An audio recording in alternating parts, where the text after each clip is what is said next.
So, hello. Welcome to Us Chat. And the guinea pig peed on my special cushion that I sit on for my tailbone.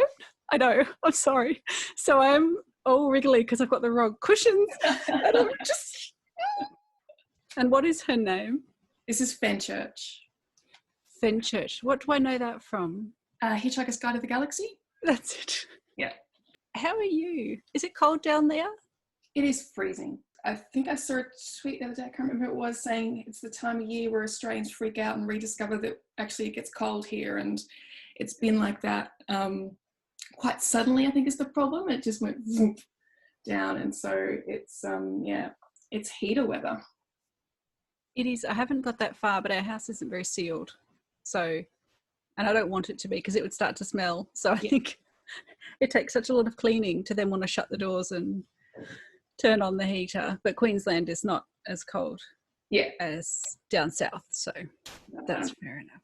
I mean, I did grow up even further down south, right, in the sort of southwest Victoria and stuff, which was really, really cold. So I should be a lot better than this. Like, this is much nicer weather than what I was used to growing up. So I think I've gone soft in my old age. Yeah, Queensland is soft. Not all of Stanthorpe is free. They had a frost this morning. It actually snows in Stanthorpe in Queensland, which is where is just Stanthorpe? Stanthorpe. It's the wine region, so it's just on the border with New South Wales and up a kilometre, sort of up in the air, like on a plateau. All right. Like, I don't know how to say up without everyone thinking of north, but it's like it's a giant. It's very high altitude. It's the highest. Is it the highest in Queensland? There's a place they call the summit, but it's flat, so you can't see that you're on like a mountaintop, but you because it's this giant flat plateau for you know a very, very long way, and that's where they grow the wine, and that's where my husband grew up. And so it snows and is like English winters of they have all the poplar trees and all those things we don't get in the rest of Queensland much. Wow, I've only ever been to Brisbane and Townsville, because my brother used to live in Townsville. There you go. So there's only two places that I'm aware of in Queensland. This is the right time of year for Cairns and really far north because it's beautiful, 27 and perfect. Yeah, I did not like my time in Townsville because we were there. It was extremely hot, and I was in a wedding party, and so I had like a big, chully bridesmaidy dress, which was not suitable for a Townsville summer, and it was not pleasant. No, I could not live there. No, they just all live in air conditioning. They don't. As soon as you get out of the shower, it's like you're dripping with sweat. It's disgusting. I can't do that. That's our summers. You get used to it. It's kind of weird. Like, we didn't grow up with any air conditioning. We just had fans, but we had, we just would all go in the pool, like this terrible above ground health hazard. And then you just wear a sarong all day, but don't dry off. So you're just cold from your swimmers.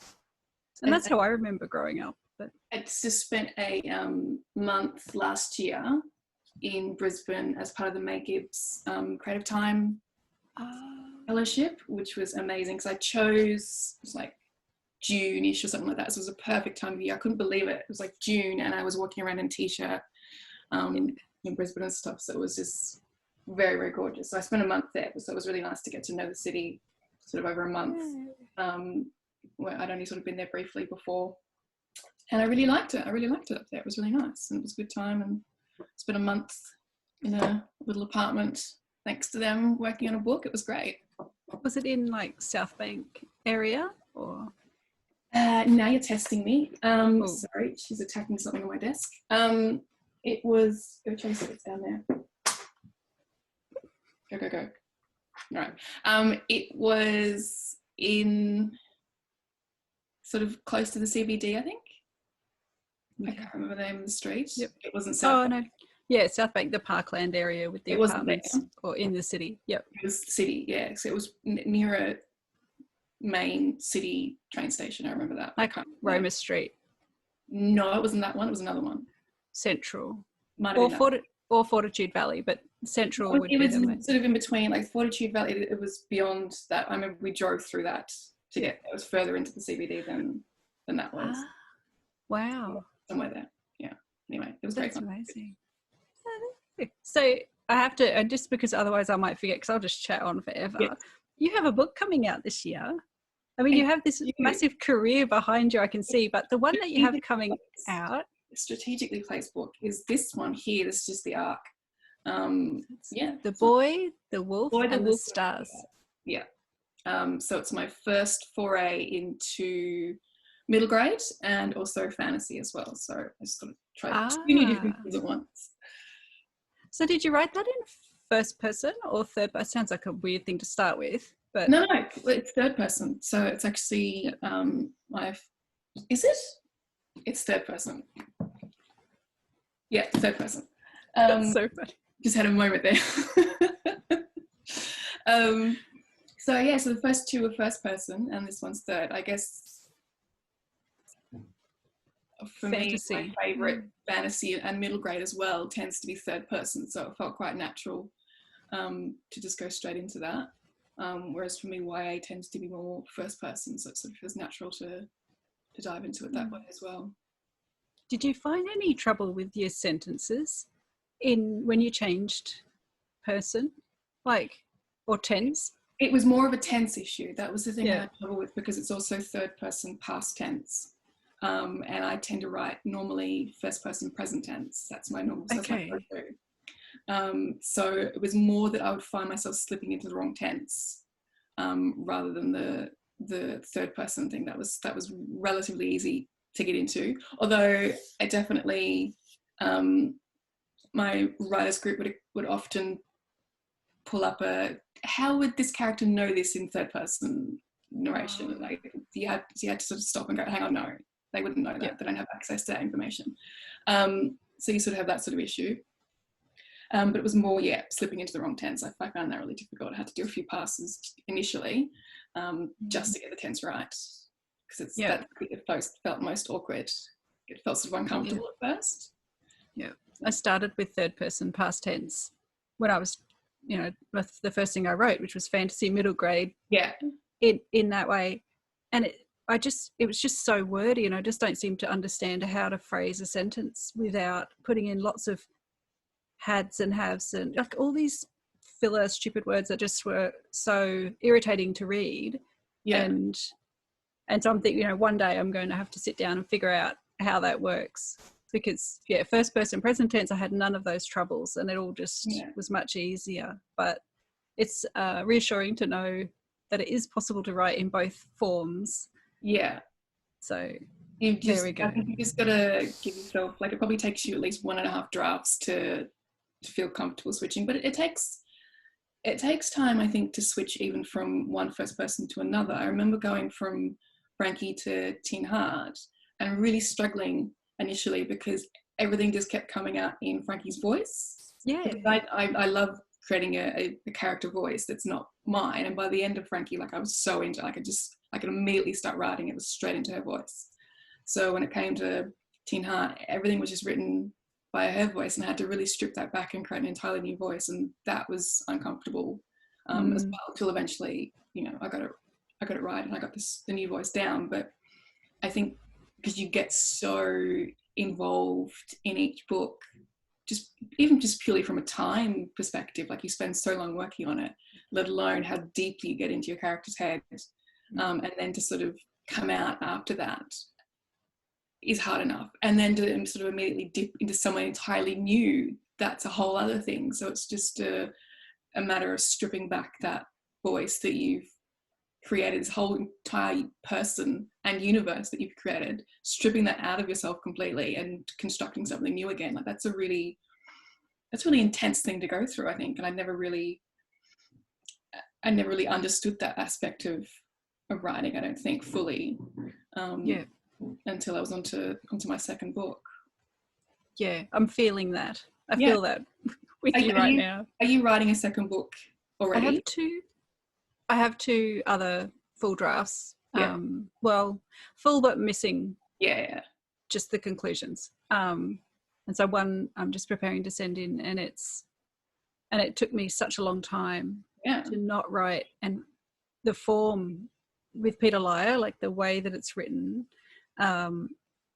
you can't do that twice. It's like it's a thing, you know, and if you repeat that, that's no good. So it was just trying to find, like you say, another voice when you think, I didn't think that would be a problem. And then I realized, well, you just can't do that again and call them someone else.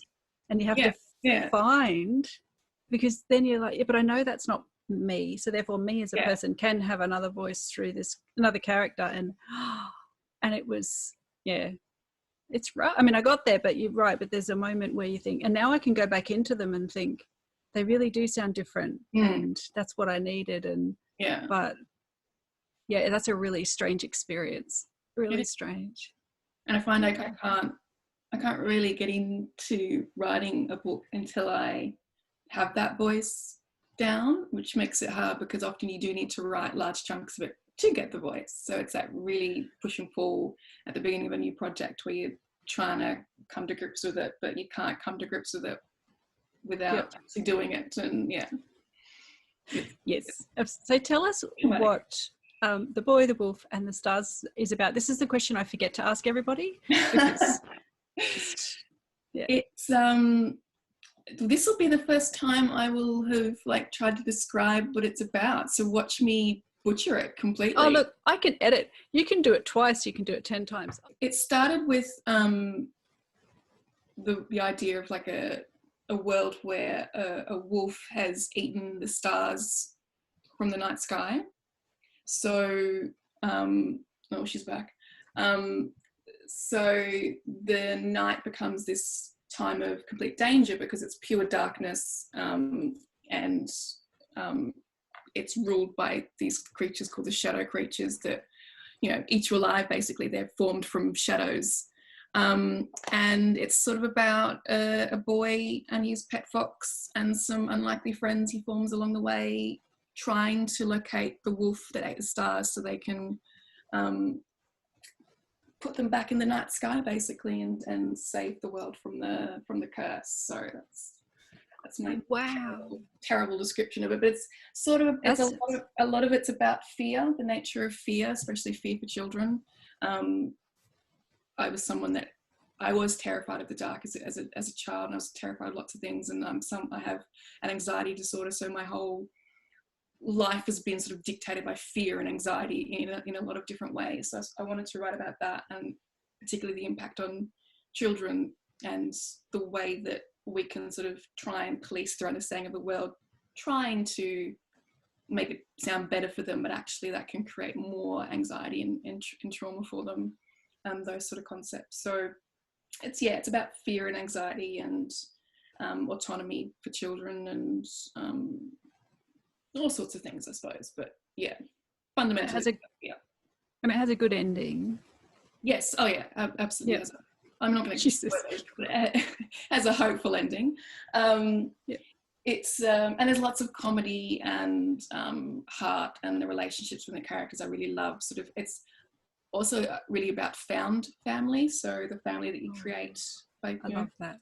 So the family that's sort of naturally there for my main character isn't great, so he sort of creates a new family out of these unexpected people that he meets along the way. So it's very much about him sort of and the idea of agency, like sort of him reclaiming, that I'm in charge, for me, my life and that sort of thing. So it's, even though it sounds dark, it's actually a very positive take on the concept of fear and what kids can do to make themselves feel braver.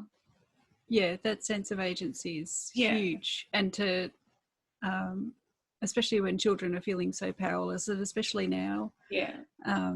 Those sorts of things are really attractive to my children. So of course I'm scoping whether or not I can. Because my daughter, who's 7, she absolutely is in love with foxes and wolves and all of these things.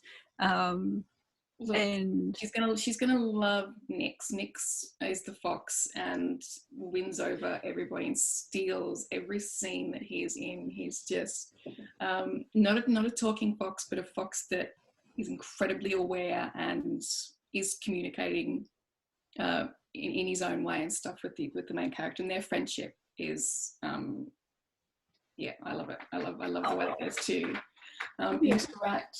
And the book is actually dedicated to the cheeky little monkey that you've seen wandering around everywhere. I've sort of said that she is my next. She is my little, animal best friend who's, my found family and that sort of thing. So, yeah. Oh, I'm gonna cry.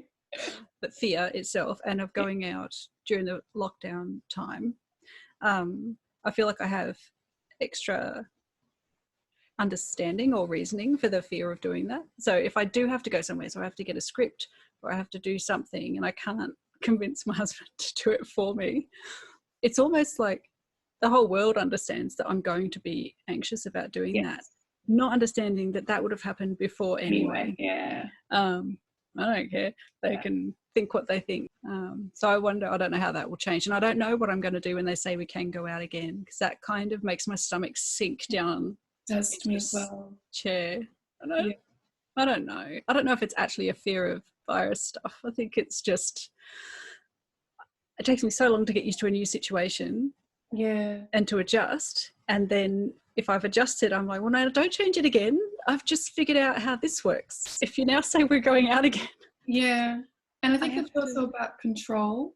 It's about, there's a lack of, I know for me, a lot of my anxiety can often boil down to whether or not I feel in control of the situation or not. And if I don't, then I'm not great.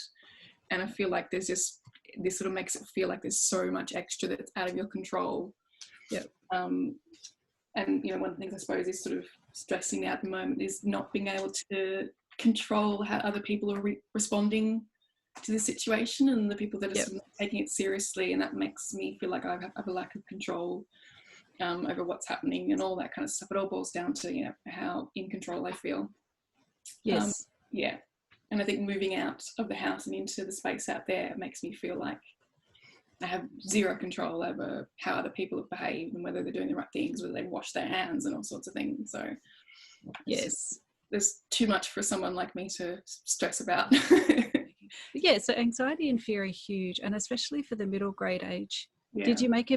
Did you have a moment where you decided whether it would be young adult or middle grade? No, it was always middle grade from the outset. I know like my first two books were YA, but middle grade's always been an area of particular passion for me as a reader. So I knew I always wanted to write for that age group, and just the character and the story and everything that came, it was immediately obvious that it was middle grade. There was nothing about it that was YA in my mind. And I've been wanting to write middle grade, so it was conscious as well, I suppose, as well as unconscious. And has that been weird for, I don't know, I guess your publishers or everyone else involved if you've switched audience? Added. Yeah. I talked about this with Wei actually on the podcast that we did. So I'd sort of earlier on pitched a junior fiction series to a publisher. And there's always a multitude of reasons why something is turned down. But it got as far as acquisitions. But one of their reasonings was, we love what you do in YA, which is a really flattering thing to hear. But it's also, I'm not that, right? Or I'm not someone that's ever going to stick to one age group or genre. Like I'm going to flip all over the place.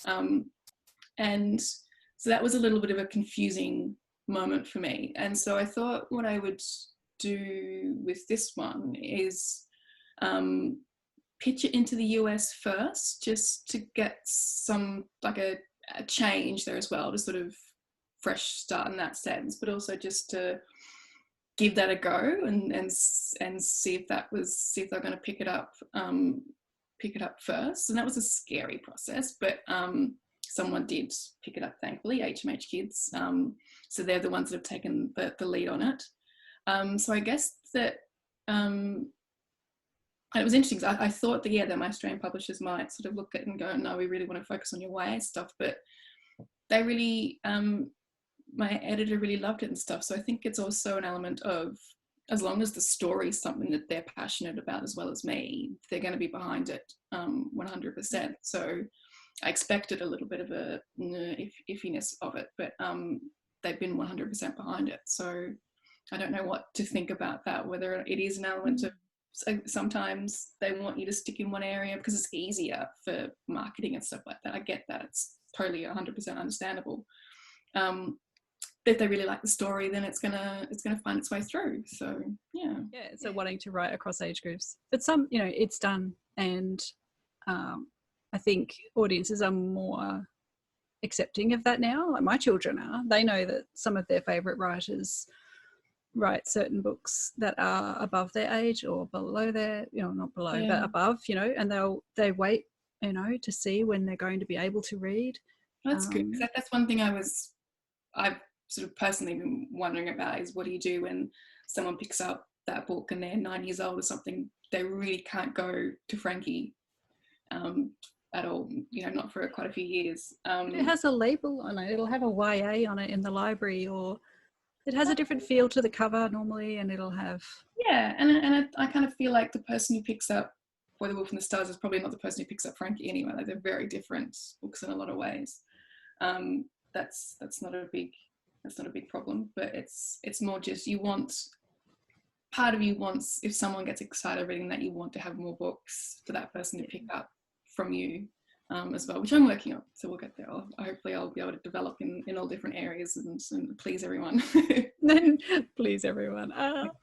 But yeah, and but your readers get older too. So they, like I'm finding, they've read, you know, mine will read, like Emily Rodder being a big one, because they often put her books in schools too. So you can start with, you know, basically chapter books.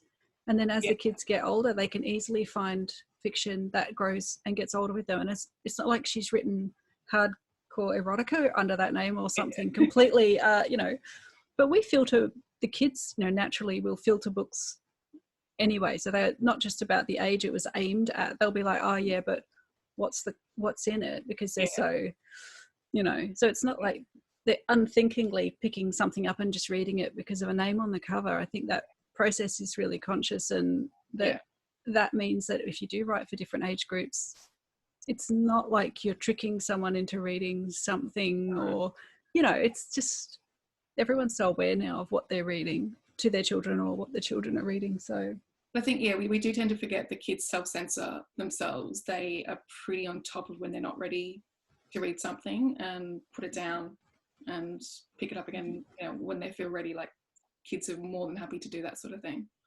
Yeah. I'm kind of new to the world of Shivaun. So you obviously have a digital design background in some way, or is this a hobby, or? Yeah, I'm self-taught, so I don't have any qualifications whatsoever. I sort of fell into it. So I wanted to do graphic design when I was a kid at one point, but I did some work experience at a graphic design studio, and it was not a great experience. So I sort of scratched that one off the list, which probably wasn't a wise choice, because I probably would have enjoyed it. But I sort of was always, I have like Photoshop on my computer for a long time. I would just sort of muck around on it as like a hobbies type thing to do. But then when I retrained from teaching to be an editor, I ended up working in a small education publisher, which meant that one of the joys of working in a small publishing house is that your skill base needs to be incredibly broad, because you end up covering most of the steps of the process yourself. It's not like you've got a whole design department to deal with. It's like you end up sort of doing stuff yourself. So I was a project editor who would do the majority of the things. Myself would outsource some of the stuff, but so I ended up doing a lot of layout, a lot of design work, and really enjoyed it. And from that, sort of just picked up a few freelance jobs and stuff from that, and just sort of, I don't do a hell of a lot of it because I feel very conscious of the fact that I'm self-taught, and there's probably errors and stuff that I make, but I don't mind doing it for friends and little things on the side. But I feel uncomfortable taking money for it, because it does feel like I'm a bit of a fraud. But I did study art and stuff at uni. I've always painted and drawn and that sort of thing. So I do have a art background. Oh, yeah, that totally counts. Yeah, but I'm self-taught when it comes to all the computer programs, and I did once do a course in design when I was learning to do layout, and I just found that all my ways of doing it are sort of weird, back to front. You know, there's a very logical way to use these programs, and I don't use it that way and stuff. So I found it quite difficult to wrap my head around actually using it the proper ways and stuff. But yeah. Are you left-handed? Right-handed. Okay. I don't know. I had this weird moment. I'm so sorry. I'm very tangential. When I was trying to do some things, and then thinking, because I'm left-handed, I realized I keep putting things the other way to what you're supposed to do. So I know that sounds weird, but I do eat with my knife and fork. I have them in the wrong hands. I have them. I eat left-handed, and I am left-footed, which makes it makes tennis hard for me. I play tennis, and my footwork is left-footed, but I'm a right-handed player, so my footwork goes the wrong opposite direction to what my handwork is doing. So volley is terrible. I put the wrong foot out when I'm trying to volley all the time. So I'm very awkward on the court, but I get it done. Cross dominance, because that's what it's called technically. Because my children are left-footed, some of them, but they're all right-handed. Yeah. And also things like, kicking, riding a scooter or something like that. Yeah. And and I've always had the opposite. I'm right-footed. Yeah. But left-handed. Yeah. But also quite ambidextrous in weird ways. But I think it's just, anyway, I just wondered if it affected how I use, and I know how I use programs is wrong. Yeah. Because I had not trained in ADHD. So it'll be like, I know how to do one thing really well, and until I really need another thing, I'm not going to learn it no matter what you do. My brother's really good. He when he plays tennis, he serves right-handed and then switches to play left-handed. So it's always funny to watch. So it must run in my family. We're all a bit weird when it comes to which hand we're supposed to be using. I don't know. I reckon there's something about the artistic brain that is utilising both sides as much as possible to make the connections. Yeah. Well, I think I am like that when I plan. Like I consider myself a plotter because I do take a lot of time, like spreadsheets and all sorts of things, like full-on planning. But then when I sit down to write, I think I probably end up being more of a pantser because I have a massive amount of planning I've done, and I throw most of it out the window as soon as I start writing. I've never once stuck to a plan, and in fact my plans are these sort of foreign objects that actually bear no resemblance to what ends up happening. But I think I need the safety net of a detailed plan so I don't feel like it's a blank page in that sense, and then I feel like I've got some guidance, but it goes straight out the window and I end up sort of coming up with entirely new concepts. So I'm this sort of, again, a weird amalgamation of both pantsing and plotting, which I think everyone is. Like, I think we rely, I jokingly go on about it, but I think we rely too much on this concept of plotter versus pantser and stuff. And I don't know that it's that easy a division. I think even when you're plotting, you're pantsing, and when you're pantsing, you are plotting in ways that maybe it's an unconscious process in your head that you are actually planning these things as you think you're making it up as you go along. Well, you kind of not, and you think you're planning everything, but really you're not. And I think it's just we overstate that a bit much. Just get it done how you need to get it done, basically, whatever works for you. Yeah, I never feel like I quite fit. And the minute I say I'm one thing, I'll think of all the times I'm not. Yeah. So, but I get that a lot with everything anyway. I always feel like whenever I say something very certain, I always have that feeling that I've lied. Yes. When you say, oh, I love chocolate or something, which I don't, but I will eat chocolate sometimes for this reason. So immediately I feel like, oh no, I've lied. Or, you think, so if I say I'm a pantser, then I can tell you all the times I've plotted. Yeah.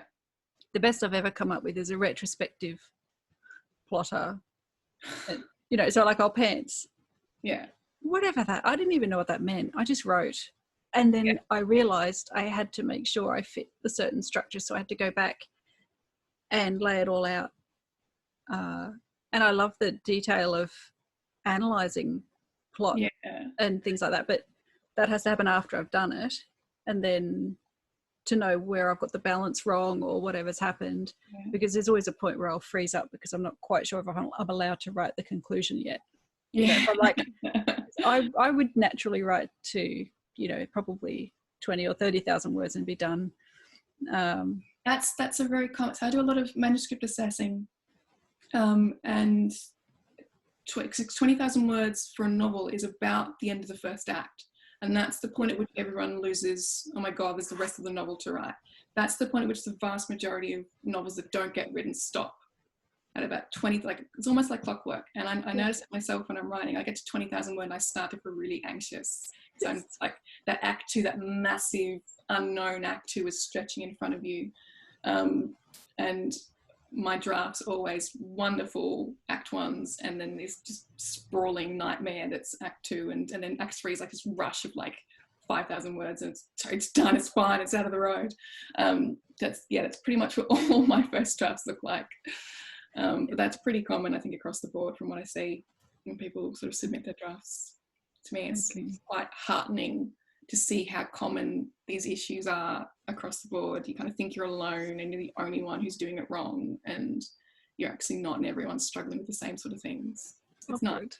It's nice to know. I think it's important to know as well. It's sort of, we read books that are complete and we think that someone wrote that and tidied it up a little, and hey, this is how it's written. And we have done a lot of cultivating that myth of the genius writer and not letting people into knowing how much editing goes on yourself within your writers groups, and then in the publishing house, the amount of extreme editing that can take place and stuff. We tend not to, that's like a bit of a secret, we tend not to let people know how many other people are involved in a novel, and how much drafting it takes. And so when you go to sit down to write, you know, your first few novels and stuff, you're like, I don't understand why this is so terrible. And you compare it to finished products that are you know, bound and have been edited by a number of professionals over several years. And it's a really unfair comparison to make, and it can really stifle your creativity. So it's important to admit to how hard the process is and how hard you worked and how many other people were involved, so everyone knows that how they're feeling and what they're going through is perfectly natural and normal, and everyone that created those published books went through those same things. Yes. And people ask questions about what things mean, and I feel like I am the worst person to ask.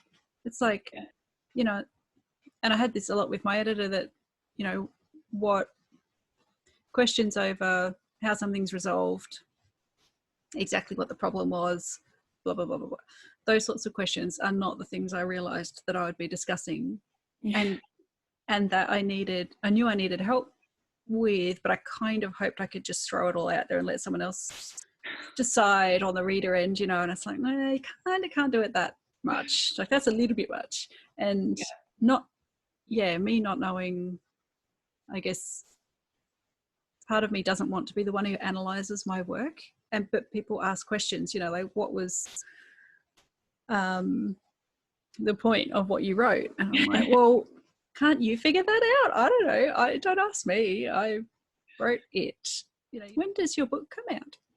In theory, assuming things are still existing, it comes out it actually comes out, even though even though Australia didn't take the lead publishing, they're actually putting it out slightly earlier because of the school year. So they're putting it out in October because they need it available for school lists and libraries and stuff like that. So it's coming out in October. Don't ask me the date. I don't think I know the date yet. But it's coming out in the US on the 17th of November, which is a good time of year. I feel like maybe things might be back to normal than a little bit. Yeah. I feel really badly for people that have been putting out their books now, and you can't walk into a bookstore and see it on the shelf and all those lovely things that, you know, were a great part of putting out a book and stuff. I think that's kind of incredibly sad, which is one of the reasons why I've jumped in to help out with the Oz Authors Online, like just trying to do something that can bring some sense of joy back to putting a book out, which it should be a joyful experience. It's nice to be able to join in with that. But yeah, so it comes out, and yeah, the usual sort of terror, slow build of terror, of especially I suppose because I am writing for a new age group and writing fantasy for the first time as well, which I love reading fantasy, but I had no concept of how difficult it was to write. It's so hard because you have to make up entire worlds and it has to be consistent, and every time my editor would put out like a plot hole or something, and this doesn't work because you said this earlier on, like, stop being logical and trying to make me make sense, and don't ask questions about my world, just accept this is how it is. And yeah, then I'd go away and fix it, obviously. But it was, yeah, I had respect to begin with, but I have even more respect for fantasy writers, having had a go at myself. I enjoyed it immensely, so I will continue to write more fantasy, hopefully. Oh, good. How did you, my last technical question, because I haven't asked anyone this before, how did you do things like referencing the time or the day of a week? So it's fantasy, so is there Monday, Tuesday? Yeah. Do we have a 24-hour clock? Is there one moon or two? How fantastical do you get, and where did you draw the line and say, you know what, a meter is a meter? Yeah, this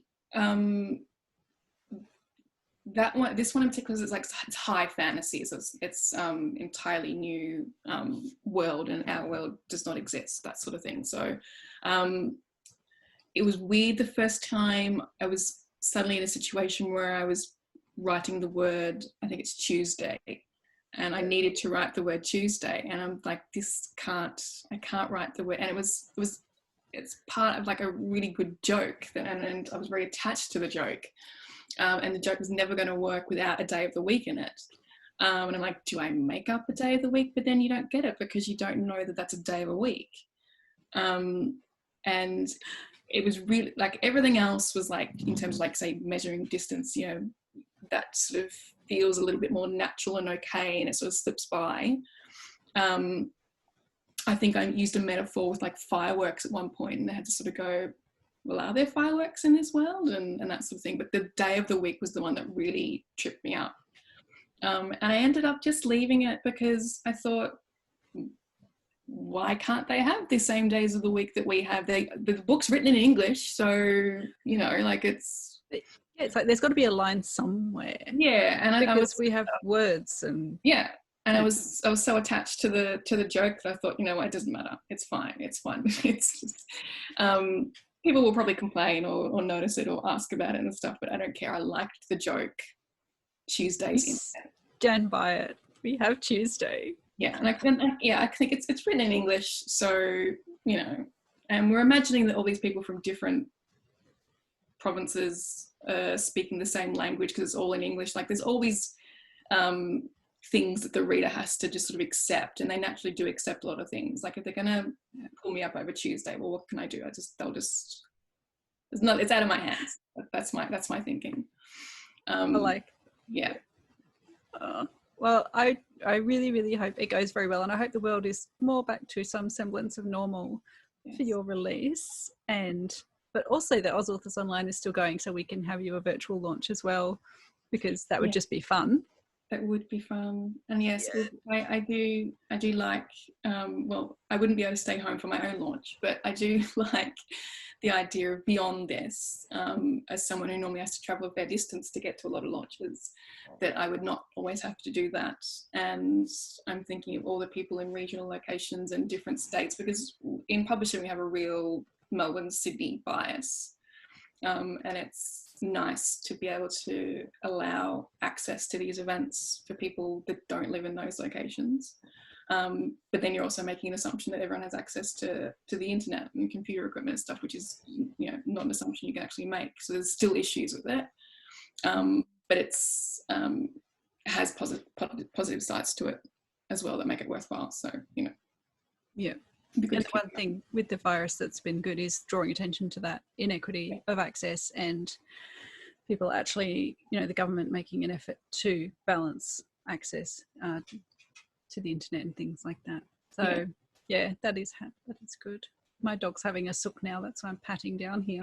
I'm jealous. Thank you so much for coming on OzChat. It's been lovely to talk to you. Thank you for having me and Fenchurch. Thank you, Fenchurch. Is an unexpected star. He is very, very lovely. Oh, don't be jealous. Okay. Oh. See ya. Bye.